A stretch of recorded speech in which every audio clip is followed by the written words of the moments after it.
A little girl stood at the edge of the street, clutching her tiny backpack, her eyes fixed on the tall man about to step into a sleek black car.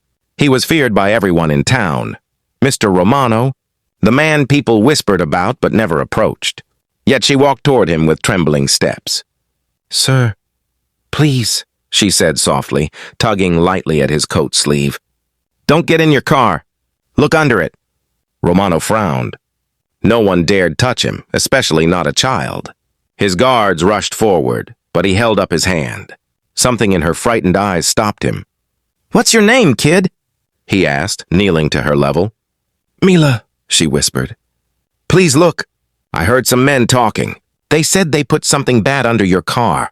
The street suddenly felt colder. Romano signaled his men, and they carefully checked beneath the vehicle. One of the guards froze. His voice shook as he said, "Boss." "She's right. There's an explosive device." For a moment, everything went silent. Romano stared at the little girl who had just saved his life.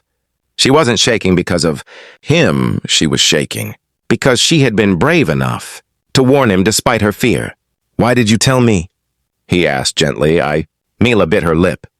"Because my mama says a life is a life, even if people are scared of you."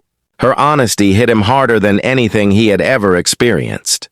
He wasn't used to kindness, especially not from someone so small, with nothing to gain.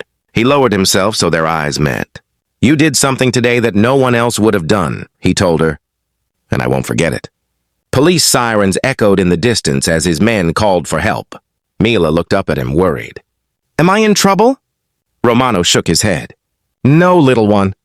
You're the bravest person I've ever met." For the first time in years, he felt something unfamiliar, gratitude, and maybe even hope.